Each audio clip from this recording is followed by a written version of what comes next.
네, 안녕하십니까. 대선 후보에게 듣는다. 오늘은 최재형 후보와 윤희숙 후보를 모시고 국민의 삶과 국가의 역할에 대해서 얘기 나눠보도록 하겠습니다. 오늘 이 자리를 위해서 세렝게티에서 사자를 찍으시던 이종열 PD님이 친히 오셔서 우리를 촬영하고 있는데, 사실 그 최 후보님 별명이 사자 아닙니까? 사자요? 네. 사자라고 좀 해주시면 안 될까요? 예. 예. 그래서 아주 적합한 촬영이 될 것 같고요. 사실 그동안 여러분 우리 대선 국면에 접어들었는데 뭐 지긋지긋한 네거티브 막 있지 않습니까? 뭐 누가 과거에 뭘 했고 이런 네거티브에 질려있던 우리들에게 오늘은 국민의 삶에 대한 그런 정말 건전한 정책 토론을 한번 해보게 되는데요. 이 화두를 던진 게 바로 이 최재형 후보님 아닙니까? 최 후보님이 이렇게 말씀하셨죠. 국가가 국민의 삶을 왜 책임져야 하느냐? 국민 스스로 책임지는 거지. 이렇게 이제 말씀하셨습니다. 근데 그 뒤로 이제 여기에 대해서 뭐 커뮤니티고 인터넷이고 아주 뜨겁게 여기에 대한 얘기가 있었는데, 이게 왜 이런 얘기를 하시게 됐습니까? 제가 국민의힘 네. 초선 의원들 모임에 나가서 네. 자유로운 질문을 받을 때 태영호 의원께서 이런 질문을 하셨어요. 국민들한테 인기가 없더라도 끝까지 이거는 내가 밀고 나가야 된다는 그런 정책이 혹시 있느냐?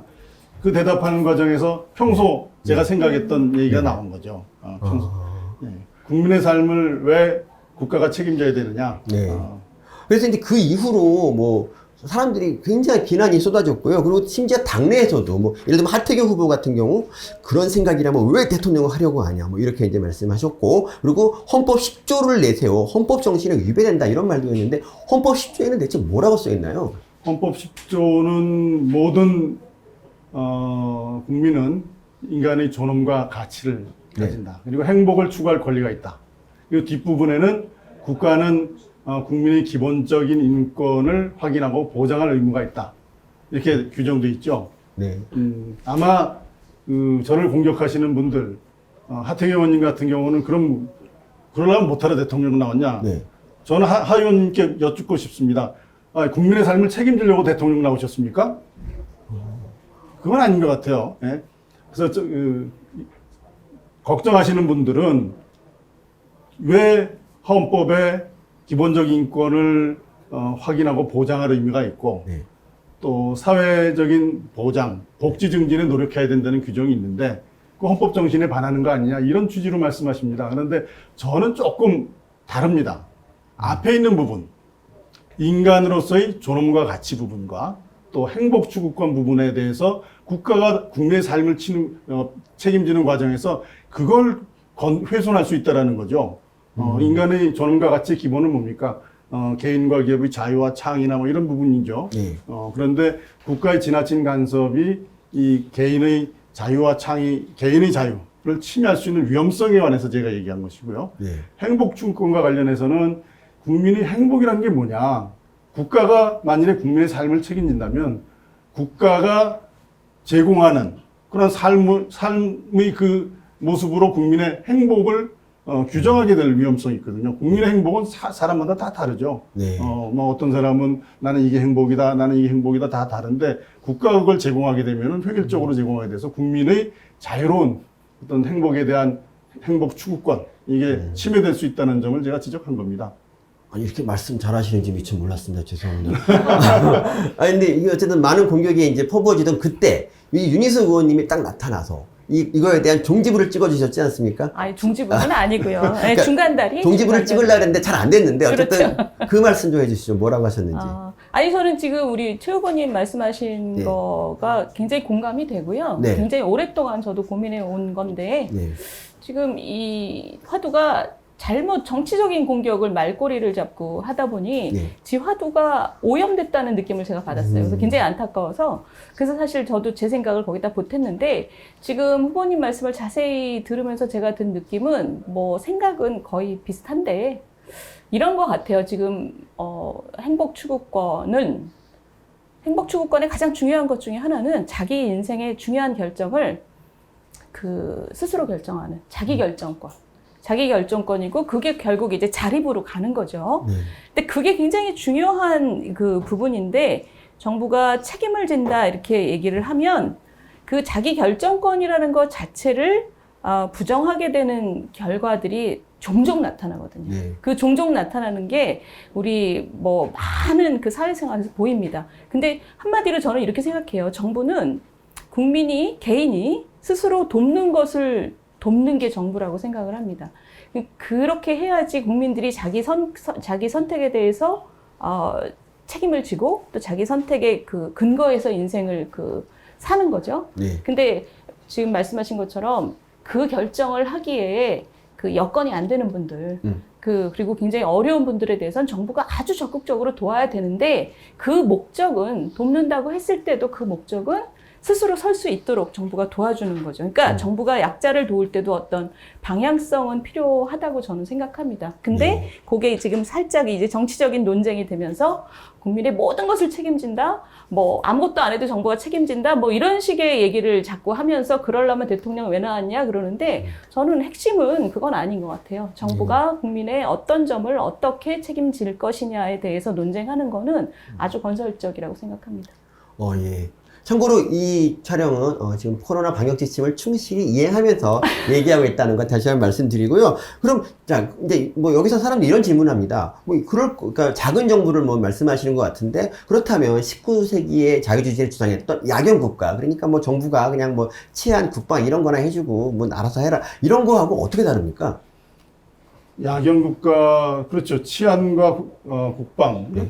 국가가 당연히 해야 될 그런 의무지만 제가 여러 번 말씀드렸습니다만 국민에 대해서 국가가 해야 될 부분이 분명히 있습니다. 네. 그 경쟁 관계에서 경쟁에서 탈락한 그 국민들에 대한 사회 안전망 그리고 정말 어려운 분들에 대한 그 역할 이런 것들은 국민이 당연히 해야 되는 것이고요. 그래서 제가 그 국민들이 그 국가의 역할에 대해서 야경 국가라는 것까지 그런 것까지 주장한다고 말씀하신 건 좀 지나친. 제가 한 게 아니라. 그러니까 서 교수님이 아니고 예. 그렇게 주장하시는 분들 지나친 어떻게 보면은 프레임에 저를 씌우는 것이고요. 국민들의 그 생애 주기에 맞춰서 국민들에게 정말 필요한 국가의 의무, 국민들이 정말 인간다운 삶을 살기에 필요한 국가가 해줘야 될 의무는 당연히 해야죠. 그걸 뭐 야경국가 프레임이냐 그걸로 몰고 가시는 건 아니고요. 네. 아닌 것 같고 야경국가라는 것은 이미 지나간 얘기고 국가의 책무가 국민들로 하여금 인간다운 삶을 살기 위해서 최소한도 국민들이 안전한 삶을 위한 의무는 다해야 된다라는 부분에 대해서는 뭐 이론의 여지가 없을 것 같습니다. 예. 근데 여기 이 자리에 안 계시지만 이제 윤석열 후보님 같은 경우에 이제 밀턴 프리드먼을 되게 좋아하셨다 이러는데 혹시 지금 작은 정부 약간 주장하시는 거는 어느 경제학자 영향을 받으신 건가요? 제가 말씀드린 작은 정부라는 것은 어떤 뭐 전체적인 예산의 사이즈나 규모의 작은 의미에서 작은 정부라기보다는 역할에 있어서 이 작은 정부를 말씀드리는 겁니다. 국민이 지나치게 개인의 자유, 기업의 창의에 개입하는 그런 것들을 좀 자제하고 그런 부분들에 대해서는 개인과 기업의 자유와 창의가 충분히 발휘될 수 있도록 각종 지원을 하는 역할이지 거기에 직접 국민들이 개입을 해서 정부가 개입을 해서 설사 좋은 의미로 개입을 한다 하더라도 그 결과는 항상 안 좋게 나왔거든요. 그건 항상 안 좋게 나왔으니까 정부의 역할이 시장이나 개인의 생활에 대한 지나친 간섭보다는 개인의 자유와 기업의 창의를 마음껏 발휘할 수 있는 지원을 해주는 것. 그게 중요하고 그다음에 그 나머지 부분에 대해서는 스스로의 삶을 영위하기 어려운 분들, 힘든 분들에 대해서는 국가가 자기의 책임을 다해야 된다. 저는 지금 굉장히 즐거운 게 오늘 여기 오면서 걱정했었어요. 생각이 너무 비슷하면 어떡하지 그랬는데 지금 드디어 생각이 다른 부분을 저는 작은 정부, 큰 정부 이런 논쟁이 이제 의미가 없는 시대가 됐다고 생각합니다. 왜냐하면 작은 정부냐 큰 정부냐 이런 게 중요한 게 아니라 정부가 할 일을 확실하게 하고 하지 말아야 할 일을 안 하는 게 저는 중요하다고 생각해요. 그래서 큰 정부 작은 정부 논쟁은 저는 뭐 1990년대 이미 끝났다고 생각하고요. 금방 또 동의하세요, 최고님. 아니, 그럼요. 그래서 지금 근데 역할의 말씀하신 문제라고 핵심, 그랬죠. 그렇죠. 예. 역할이 이 민간의 일에 이 민간의 자발성과 창의성을 억압하는 일은 절대 하면 안 되고 그 대신에 지금 그 약한 자를 돌본다거나 아니면 전체가 공정하게 경쟁할 수 있도록 인프라를 깐다거나 민간이 할 수 없는 어떤 신산업 이런 부분에 정부가 투자한다거나 이런 것은 굉장히 또 큰 정부의 역할이 필요해요.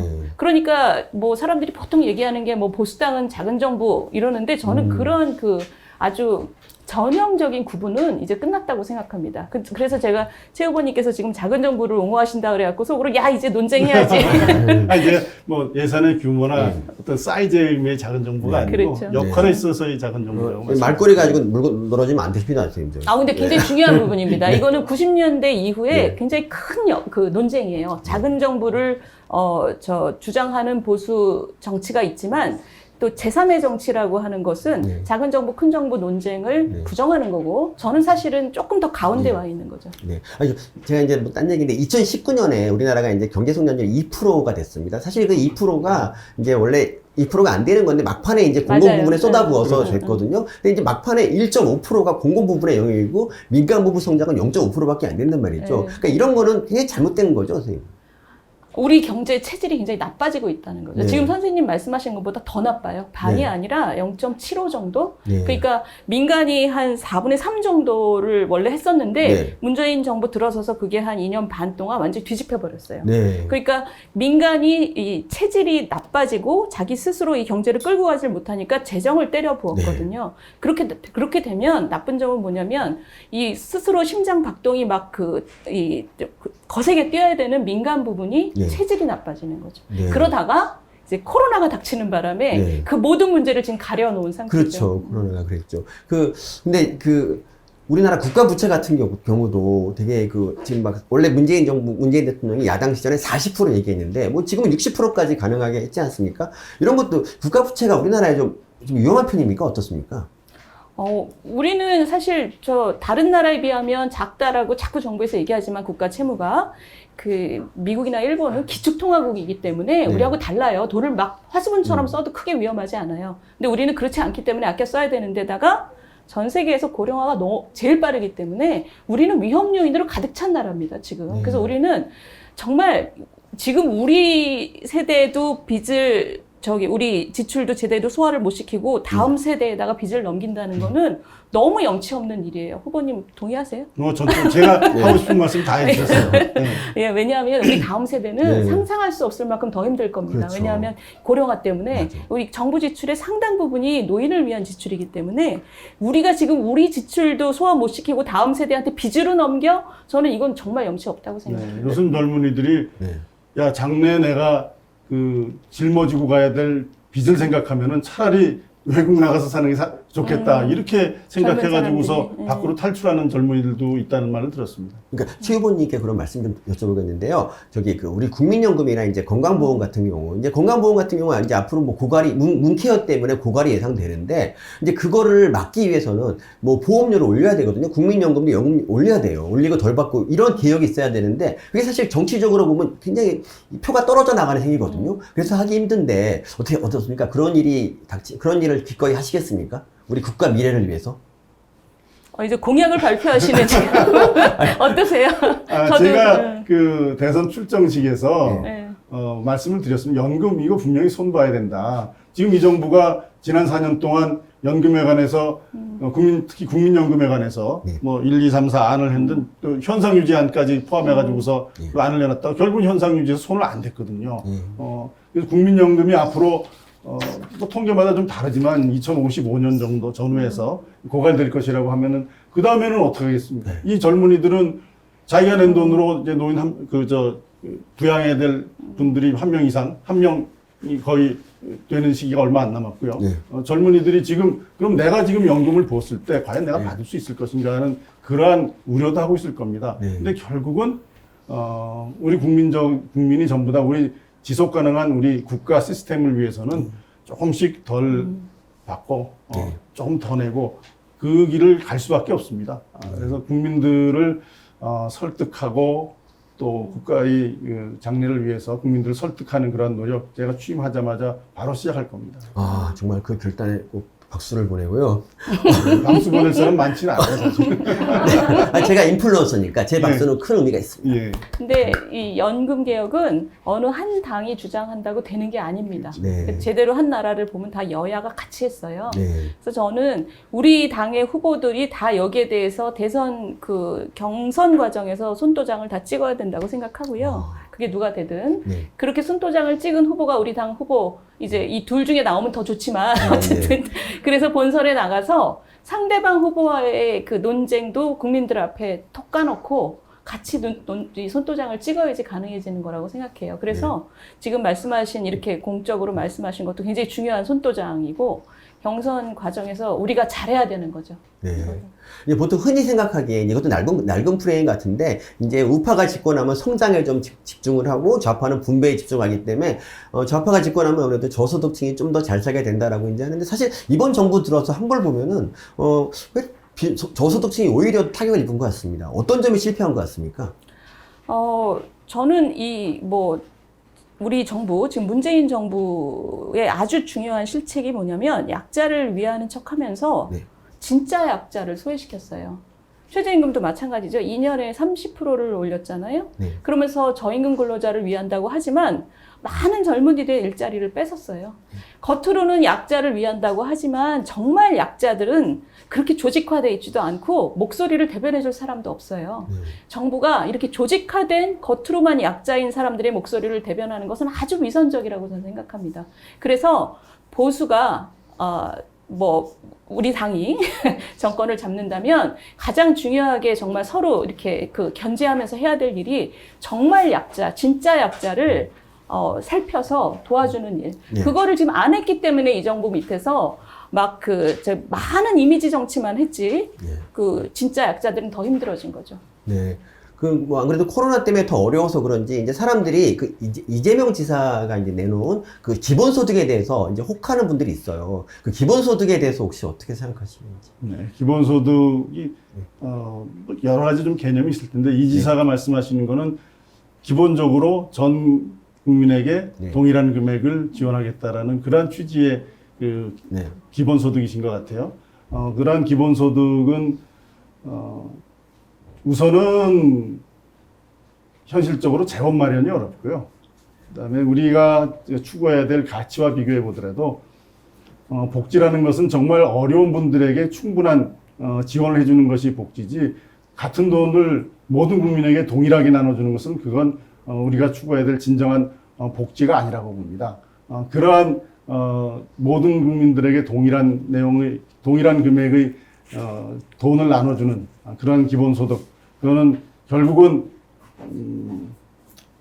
국민들로 하여금 국민을 속이고 국민들로 하여금 표를 찍게 하는 매표성 퍼퓰리즘의 대표적인 예가 아닌가, 그렇게 생각을 하고요. 물론 기본소득에 관해서는 장차 기본소득을 지급해야 될 여건이 올 수 있는 변화가 있을 수도 있습니다. 네. 그러나 아직은 그런 게 성숙하지 않았고, 이미 다른 나라에서도 시험을 하다가 결국은 현 상태에서 기본소득을 제대로 시행하는 나라는 없는 것으로 알고 있습니다. 네. 저 여기서 질문, 말씀하세요. 할게요. 네, 네, 하세요. 그러면 우리 후보님께서는 이재명 지사의 기본소득은 지금 분명하게 반대하셨잖아요. 네. 그럼 최재형 표의 기본소득안을 갖고 계세요? 저는 기본소득에 관해서는 아직 그러니까 기본소득이라는 것은 별로 필요 없다. 그러면 복지에 대해서는 다른 거를 지금 기획하고 그렇죠. 계세요? 복지의 기본적인 거는 취약계층에 대한 지원 수준을 우리가 높여가면서 복지를 설계해야 된다. 우리 현 단계에서는 그게 우리가 할 수 있는 길이다라는 생각을 가지고 있습니다. 어려운 질문인데 잘 넘기셨습니다. 네. 그리고 안 그래도 윤 의원님께 이제 질문 드릴 게 네, 있었는데, 이재명 지사가 사실 기본소득 얘기를 많이 하시다가 윤 의원님한테 막 여러 차례 털리셨지 않습니까? 근데 그럼에도 불구하고 계속 기본소득의 공약을 바꾸지 않고 계신데, 이거 어떻게 생각하십니까? 어떻게 해야 됩니까? 예전에는 그 선거할 때 고무신 선거를 하면 자기 돈으로 샀는데 네. 이분은 나라 돈으로 지금 고무신을 뿌리는 거죠. 네. 그래서 지금 저는 도덕적으로 굉장히 문제라고 생각합니다. 특히 지금 이번에 경기도 재난지원금 그 경우도 저는 지자체가 그 중앙정부가 하는 걸 좀 보태서 하는 건 문제 없다고 생각해요. 문제는 그 돈을 지금 아래쪽에다 더 힘든 저 소상공인이나 취약 근로자한테 뿌리는 게 아니라 12%맨 위에 있는 부유층한테 뿌리겠다는 거잖아요. 이건 아주 명실상부한 돈 뿌리기 그 매표입니다. 그러니까 지금 이런 것을 보면 이분은 나라의 지금 약자가 누구고 진짜 약자가 누구고 나라가 어느 방향으로 가야 되는지에 대해서 관심이 1도 없는 분이에요. 그래서 저는 굉장히 그 걱정되는 사람 중에 하나고 그 동기가 굉장히 나쁘다고 생각하는데 그래도 한 가지 위안은 우리 국민들이 이제 21세기를 사는 이렇게 그 교육 수준이 높은 우리 국민들이 그것을 꿰뚫어 보실 수 있을 거라고 생각합니다. 후보님 어떻게 생각하세요? 낙관적이세요? 우리 국민들이, 예, 국민들의 예, 우리 국민들의 수준, 그거는 지금 윤 의원님 말씀하신 것처럼 어떤 매표성 포퓰리즘에 더 이상은 속지 않는 그러한 국민의 수준에 이르렀다고 생각하고요. 요새 젊은이들도 그러지 않습니까? 우리가 1, 2천만 원 그거 우리 바라지 않는다. 우리가 살 수 있는 좋은 일자리를 마련해 달라 이렇게 얘기하는 거거든요. 근데 이재명 지사 지지율이 왜 이렇게 높을까요? 그러니까. 끝까지 가나 봐야죠. 그러니까 우리가 잘하면. 근데 저는 이제 국민을 그렇게 국민이 안 속는다 이런 건 좀 아닌 게, 네. 나이 드신 분들이 예전에는 보수의 든든한 네. 지원군이셨는데, 이제 지금 무슨 노인분들 돈 주는 사업을 하니까 이분들이 다 문재인 정부를 지지하고 있습니다. 이걸 보면은 그분들이 이제 돈 앞에 장사 없는 게 아닌가, 이제 이런 우려가 이제 들거든요. 그 부분은 지난 선거에 분명히 그런 측면이 있었습니다. 지난 총선에 분명히 그런 면이 있었는데요. 제가 요즘 듣는 얘기에 의하면, 이거 돈 준다고 찍어서 되는 게 아니겠구나. 나라 돌아가는 꼴을 보니 이건 아니다. 라는 말씀하시는 분들이 많습니다. 한번 경험을 했거든요. 네. 근데 저는 사실 걱정이 전혀 안 되는 건 아닌 게 우리 최 후보님 주변에 계신 분들이 그런 말씀을 많이 하시는 것 같고 우리 서민 선생님은 사실 그런 피드백을 많이 받으시는 것 같고 제 주변에도 그런 걱정들을 많이 하세요. 우리나라가 지금 그런 그 매표에 넘어가 주는 파퓰리즘의 흐름으로 타고 있는 게 아닌가라는 비관주의가 상당히 많습니다. 근데 우리가 확실하게 알고 있는 것은 그 끝이 어디 있는지는 확실하잖아요. 그래서 정말 이 대선 국면이 저는 너무 중요하다고 생각하고요. 지금 우리 당에 나온 많은 후보들이 사실 이재명 지사하고 싸우는 게 아니라 그 커다란 흐름에 지금 파퓰리즘하고 싸워야 되는 굉장히 중요한 시기라고 생각합니다. 쉽지 않은 일 같아요. 쉽지 않죠. 포퓰리즘에 대해서는 더 센 포퓰리즘으로 나가야 된다고 말씀하시는 분들도 있어요. 누가? 아니, 그런 분들도 있더라고요. 근데 그거는 아니다. 이건 나라의 장래를 생각하지 않는 거죠. 그러니까요. 지난번에 딴 후보 역시 윤 후보님 얘기인데, 역시 다른 윤 후보님, 이분이 이제 부정식품 관련해서 이제 말씀하셨거든요. 근데 거기서 이제 말씀하신 거는 규제 완화에 대한 거지 않습니까? 어떻습니까? 이 정부 들어서 규제 완화가 좀 됐습니까? 아니면 규제가 더 심해졌습니까?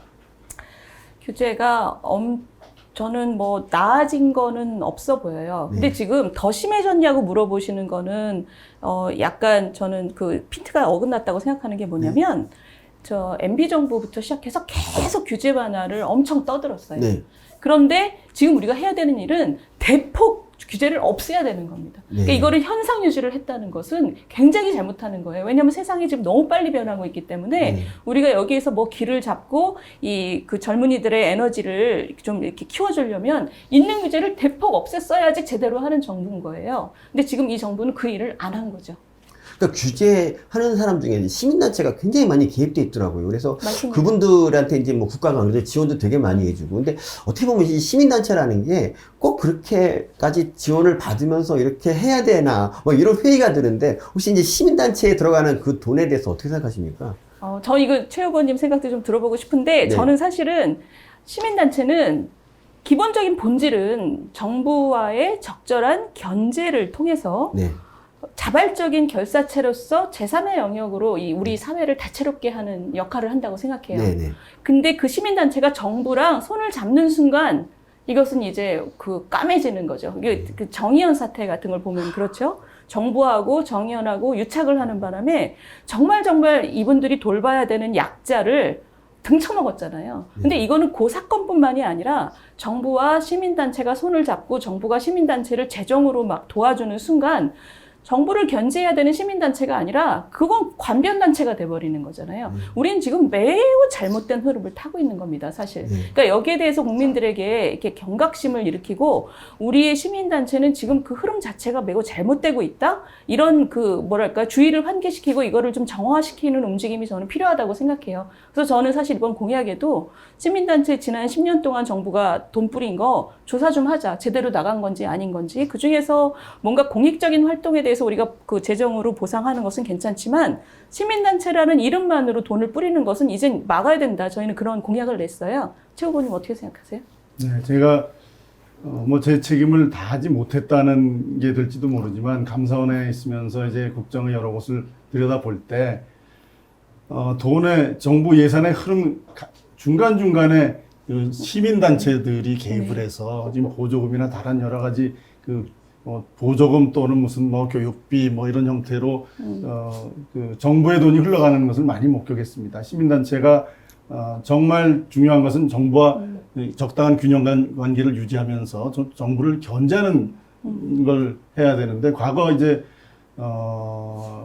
보수 정권 있을 때는 그런 역할을 하시다가 이 정부 들어서는 그냥 유착이 돼버려가지고 제 기능을 제대로 못하고 있죠. 예. 그 부분에 대해서는 앞으로 우리 시민단체, 이제 시민단체의 원래의 그 기능을 회복해야 되고, 윤 의원님 말씀하신 것처럼, 과거에 그러면 이게 제대로 집행됐는지 하고 되짚어볼 필요가 있다고 생각합니다. 근데 전 너무 우리가 화기애애한 것 같아서 한 가지만 여쭤보면 감사원장으로서 어떤 그 노력을 하셨습니까? 그 지금 말씀하신 그 문제에 대해서. 저기 있잖아요. 제가 했다고 하면 안 될까? 다시 할게요. 다시. 아니, 사회자가 너무 역할이 없어서. 네. 감사원장 하셨는데 그럼 시민단체 역할을 제어하기 위해서 어떤 역할을 하셨습니까? 그 역할을 이제 해야 되는데. 예. 더급한 일이 많아서. 더급한 일이 많아서. 그동안에 시민단체가 이렇게 비대해갖고, 이제 우리가 어떻게 할 수가 없는 수준에 이르지 않았나, 이런 걱정이 됩니다. 그래서 시민단체가 사실 자기 역할을 제대로 못하고, 이 정부가 하는, 예를 들면 환경 외치는 사람도, 정부가 하는 사업은 절대 반대를 안 해요. 예를 들면 그 환경단체가 태양광을 반대하지 않는데, 그 태양광이야말로 진짜 환경 파괴잖아요. 아니, 너무 맞는 말씀이신데, 사회자께서 자기 생각을 너무 많이 얘기하시면 안 되죠, 지금. 네. 사회가 두 번째라서 그렇습니다. 아니, 저는 거기 완전 100% 공감하고요. 최 후보님 말씀하신 그 감사원장으로서 더급한 일이 많았다는 말씀은 제가 그거는 사실은 완전하게 그 수긍은 안 되지만 그 논쟁은 지금 짧게 끝날 논쟁이 아니니 그건 여기서 전체적인 보조금을 다 봐야 되는 그런 부분에 대해서는 저희가 하지 않은 건 맞고요. 중간중간 그런 그 잘못된 부분에 대해서는 여러 차례 지적을 했습니다. 그러셨어요? 전수 이걸 다 하자는 거는 그건 좀 저희들이 감당하기 좀 어려워요. 저희 가서 또 찾아볼 겁니다. 뭐 지적하셨는지. 네. 그러니까 이것도 많이 나왔으니까 말씀드리지만 지금 있잖아요. 그럼 태양광이 지금 산을 다 먹고 그리고 이제 농토를 다 먹었어요. 그 농토에 지금 임야가 웬만한 거 다 이제 태양광 들어있거든요. 그 사람들이 농사를 짓지 않습니다. 그냥 태양광 설치하고 보조금을 받는 현실인데 이런 거 어떻게 정권 바뀌시면 되돌려 놓으실 겁니까? 우리 농토를 지켜야 하지 않습니까? 이 또 공약이에요. 저희 흥미진진하게. 네. 지금 이미 설치된 부분, 그걸 원상 회복하는 것까지는 저희가 좀 여러 가지 문제가 있겠죠. 그 원상 회복하면 기존에 설치한 부분에 대해서 또 그걸 보상해줘야 되는 문제가 있으니까. 그러나 지금 우리 정부가 가지고 있는 그 에너지 포트폴리오, 신재생 에너지를 70%까지 늘리겠다. 원자력을 이제 궁극적으로는 원자력은 원전 제로로 가겠다라는 그 방향 자체는 매우 잘못되어 있고 현실적으로 가능하지 않습니다. 그래서 큰 틀에서 이 에너지 그 포트폴리오를 다시 한번 구성하고 또 탄소 제로를 이룩하기 위해서는 그 탄소의 부분에 대해서는 그 단위 발전량당 탄소 배출이 가장 적은 게 사실은 원자력이거든요. 그런 원자력을 전혀 하지 않고서는 탄소 제로를 만든다는 그런 공약도 정부의 방침도 달성하기 어려울 겁니다. 그래서 전체적인 에너지 과연 현재 정책이 적절한지 여부에 대해서는 전면적인 재검토를 할 생각입니다. 저는 지금 말씀하신 그 에너지 정책 측면에서 이것을 검토를 하고 방향을 잘 잡아야 된다는데 완전히 동의하고요. 그러나 두 번째 그 차원에서 아까 말씀하신 그 시민단체의 투명성 부분도 저는 이대로 놔둬서는 안 된다고 생각합니다. 그러니까 예를 들면 그 박원순표 태양광 사업도 얼마 전에 먹튀를 해버린 거잖아요. 그런 것들은 우리가 그 앞뒤를 살펴서 바로 잡을 건 좀 바로 잡아야 된다고 생각해요. 그래서 지금 말씀하신 태양광은 에너지 차원 측면의 그 문제 플러스 이 시민단체의 그 불투명한 지원과 회계 그 두 가지를 그리고 그 저 네트워크 자기들끼리의 패거리 네트워크 이 두 가지 문제를 저는 동시에 들여다 볼 것입니다. 아, 정말 든든한 고향입니다, 진짜. 제 고향이 낫죠? 아니, 그러니까 좀 훨씬 나은데 이런 분의 지지율이 지금 나오지 않는 거 우리 현실입니다. 우리 국민들이 어찌 올바로 세상을 본다 생각합니까, 그렇죠? 지지율이 한 이 정도면 20% 나와야 되는데 그러니까 제가 지금 몇 프로입니까? 지금 2%가 안 되는 2%. 것 우리 국민들 아직 멀었습니다, 여러분. 네. 제가 잘해야죠. 이제 화가 네. 나고요. 이제 뭐 미래 얘기 잠깐 하자면 네. 우리 이제 4차 산업혁명이라는 게 이제 화두지 않습니까? 여기서 어떻게 하느냐가 이제 우리가 나락으로 떨어지느냐 아니냐 이제 고비인데 이럴 때는 정부가 어떻게 하는 게 좋습니까? 정부가 그냥 투자를 많이 하는 게 좋습니까? 아니면 민간을 유도해서 이게 어떻게 해야 됩니까? 4차 산업혁명. 후보님한테 후보님부터? 여쭤봐야지. 네. 네. 아니, 후보님 준비하신 거죠? 이거 원래 예상 질문이 없던 건데 그냥 말씀드리겠습니다. 아, 그렇구나. 잘못 봤다. 예. 그 4차 산업과 관련해서 우리가 지금 장래 우리의 먹거리가 4차 산업에 있는 거는 그건 뭐 누구나 다 공유하고 있는 생각입니다. 네. 가장 지금 시급한 것은 그 4차 산업을 육성시키기 위한 인력 공급이 제대로 안 되고 있는 그런 어려움이 있습니다. 그래서 그 인력 공급을 하기 위해서 충분한 인력을 공급하기 위해서는 대학의 교육 시스템, 예를 들어서 뭐 정원을 좀 조정한다든가, 그다음에 학교 내에 있어서의 학과별 정원에 대해서 좀 더 유연하게 해서 필요한 부분에 좀 더 많은 인재들이 육성될 수 있도록 해야 되는 것. 그다음에 인재 육성만 해서 되는 게 아니죠. 이걸 흡수할 수 있는 위에 여러 가지 그 산업 구조 이런 것들을 마련해야 되는데. 뭐 예를 들면은 우주 산업 이거는 모든 그 4차 산업의 어떤 집합체라고 할 수 있거든요. 우주 산업 같은 것도 우리가 이제는 개발해야 되고 우주 산업에 대해서 다들 말씀하시지만 우주청 같은 걸 만들어서 이런 모든 것들을 좀 집대성할 수 있는 그러한 국가기구를 만드는 것도 필요하다 생각하고요. 그다음에 지금 그 4차 산업과 관련해서는 정부가 이제 많이 개입하는 건 아니지만 그런 4차 산업이 발전할 수 있도록 뭐 세제나 금융에 이런 지원을 하는 거는 정부로서 해야 될 일이라고 생각합니다. 네. 뭐 저도 한마디 할까요? 아니, 그럼요. 아니 이건 뭐 우리 굉장히 큰 청사진에 관한 것이고 우리 최 후보님 말씀하신 것도 저는 대부분 동의하는데 그 굳이 각을 세우자면 아직 각이 없으면 좀 이게 흥미가 없으니까 지금 최 후보님 말씀하신 것처럼 어떤 산업을 우리가 증진하겠다라고 얘기하는 것에서 제가 약간 두려운 것은 70년대 80년대 우리 정부가 그 개발과 그 경제 성장을 주도했던 그 마인드가 뭐냐면 그 피킹 위너라 그러죠. 우리가 이 산업으로 먹고 살 거다라는 걸 정부가 찍어서 지원했던 그런 마인드는 저는 굉장히 조심스러워야 된다고 생각해요. 왜냐하면 그 특정 산업에 대해서 제가 말씀드리는 게 아니라 정부가 4차 산업혁명을 위해서 준비해야 되는 것 중에 가장 중요한 건 이렇게 지축을 흔드는 변화가 나타날 때는 개별의 개인과 기업가가 기회를 보는 게 굉장히 많아진다는 거거든요. 너무 많이 변하니까. 그러면 이런 사람들의 움직임을 막지 않도록 기존의 장애를 없애주는 게 저는 굉장히 중요하다고 생각합니다. 그리고 정부가 예전과 달리 우리가 위너를, 우리가 승자를 우리가 뽑는다 이런 마인드는 이제 더 이상 가져서는 안 된다고 생각해요. 근데 그런 마인드를 이제 안 먹고 젊은 사람들의 에너지를 풀어주기 위해서 우리가 기존에 하던 것 중에 무엇을 더 이상 하면 안 되는가를 고민을 하는 게 저는 되게 중요하다고 생각하고 지금 이제 후보님 말씀하신 것은 민간이 할 수 없는 어떤 굉장히 큰 그 산업, 아직 시장 기회를 보지 못한 부분에 대해서 정부가 도와주는 거는 저는 뭐 그건 전 뭐 공감합니다. 네. 그러나 그럼에도 불구하고 정부의 마인드가 우리가 뭘 해야지 이러면 저는 굉장히 시대에 맞지 않고 그게 아까 말씀하신 작은 정부가 아니라 그게 큰 정부죠. 그런 마인드를 갖고 있으면 저는 아까 후보님 말씀하신 거랑 앞뒤가 안 맞는다고 생각해요. 제가 첫 번째 정책으로 발표한 게 규제 문제였습니다. 그러니까요. 규제 철폐 문제였으니까 당연히 지금 말씀하신 것처럼 새로운 그 4차 산업 발전에 그 장애가 되는 규제들을 없앤다는 것에 대해서는 뭐 제가 이미 말씀드린 거나 마찬가지고요. 우리 윤 의원님 말씀을 들어보니 이 경제에 관해서 평생 연구하시고 또 해오신 그러한 내공이 너무 빛나서 옆에서 지금 계속 들으면서 공부하고 있습니다. 그래서 오늘 잘난 척 하려고 왔습니다. 아니, 네. 혹시 그 대통령이 혹시 되시면 예. 경제부총리로 뭐 윤 의원님 임명하실 마음도 있으신가요? 당연히 있죠. 이거 저한테 물어주세요. 제가 대통령이 되면 법무부 장관. 오, 그렇구나. 감사원장이 법무부 장관보다 좀 의전설이 높은데. 죄송해요. 그럼 그럼 어떻게 해야 되죠? 국무총리로? 아니, 뭐. 우리 여기서 그냥 내각을 할까요? 아, 저 두 분 너무 티키타카 하지 마시고요. 지금 시간이 많이 지나서 이제 한 가지 질문만 드리고 끝내겠습니다. 뭐 이제 코로나 시대에 이제 사람들이 많이 고통을 갖고 있는데 그 이유가 우리가 이제 백신을 우리 스스로 만들지 못했기 때문에 있거든요. 그러니까 뭐 당장은 백신이 어렵겠지만 우리나라도 이제 백신을 만들려면 우리나라도 이 제약산업 같은 게 좀 발전해야 되지 않을까. 사실 제약산업이 굉장히 고부가 가치 산업이 있지 않습니까? 이 화이자 같은 경우는 이 비아그라로 이 세상을 정복했지 않습니까? 그래서 우리나라 이 제약산업 같은 거, 뭐 육성 같은 거 그런 거에 대해서 혹시 한 말씀 해주시면. 백신을 만들 수 있는 능력을 가지려면 어떻게 하시겠습니까? 투자를 어떻게 하겠습니까? 앞으로 이 코로나 팬데믹 같은 게 계속 온다고 할 때 이 백신 제조 기술은 되게 중요하잖아요. 그래서 요것만 말씀드리고 끝내겠습니다.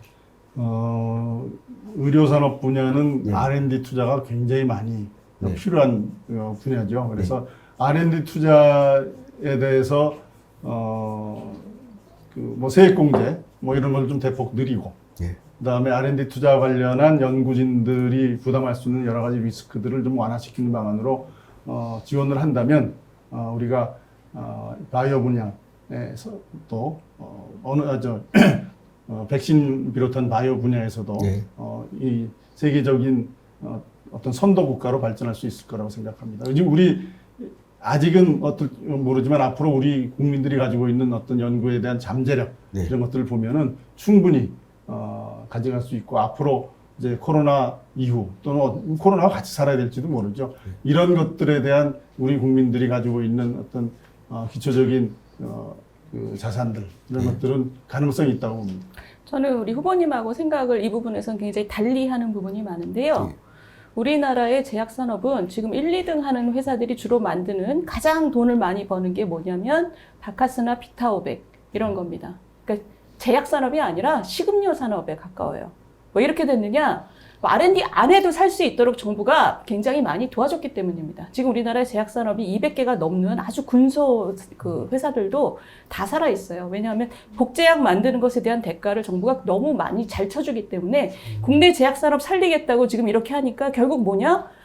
R&D 하나도 안 해도 충분히 먹고 살 수 있는 땅짓고 헤엄치기의 산업 구조 때문에 밖으로 나가서 좋은 약을 만들고 새로 백신을 만들 그런 기술이 없는 거예요. 지금 돈을 부어봤자 밑 빠진 독에 물 붓기입니다. 그래서 제가 말씀드리는 건 뭐냐면 최근에 여러 가지 발전이 있긴 했지만 우리나라가 정말 백신을 만들 만큼 훌륭한 제약산업이 있으려면 제약산업 간에 M&A가 있어야 됩니다. 그 M&A를 어떻게 할 것인가에 따라서 이 구조조정을 하고 구조조정에 대한 인센티브를 주고 그래야 뭔가 대가를 줄 수 있다 이런 식의 큰 폭의 구조조정이 필요합니다. 이것은 단지 제약의 문제가 아니라 우리나라 산업의 많은 부분에서 일어나고 있는 문제고 지금 그 후보님께서 뭔가 지원을 해주신다. 저는 그 지원은 요 개혁이 끝난 다음에 그러니까 일의 선우가 있다고 생각을 해요. 그러니까 지금 말씀하신 백신 우리 선진국이 되기 위해서 우리는 먼저 좀 고통스러운 구조조정이 있어야 된다고 저는 생각을 합니다. 오늘 드디어 각이 좀 만들어졌네요.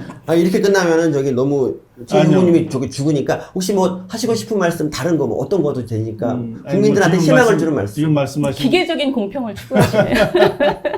지금 말씀하신 내용 뭐 들어보니 제가 뭐 미처 생각지 못한 부분에 있어서 잘 말씀해 주신 것 같고 저도 그 부분에 대해서 좀 더 공감할 수 있는 부분이 있다고 생각합니다. 근데 제가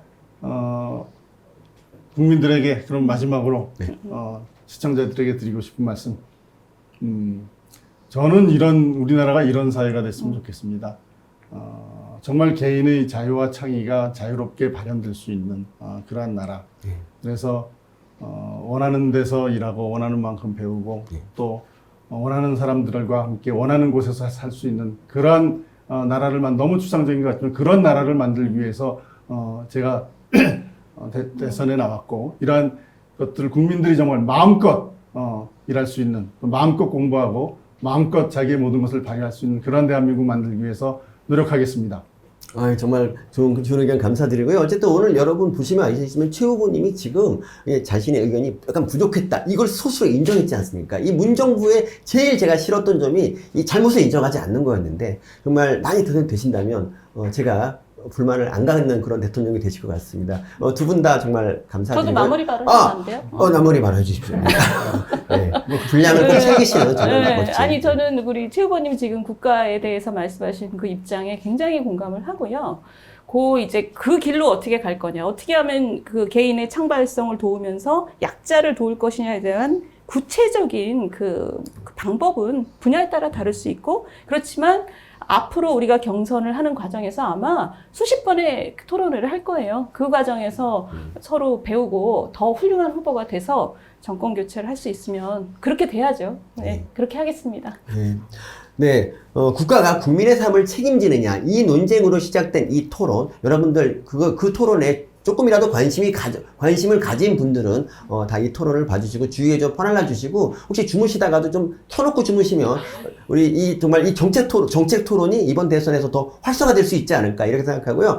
어쨌든 좀 미흡하나마 제가 사회를 봤습니다. 저는 사회 서민이었고요. 오늘 출연해주신 이 두 후보님께 정말 진심으로 감사드립니다. 화이팅 하십시오. 네. 화이팅! 화이팅! 감사합니다.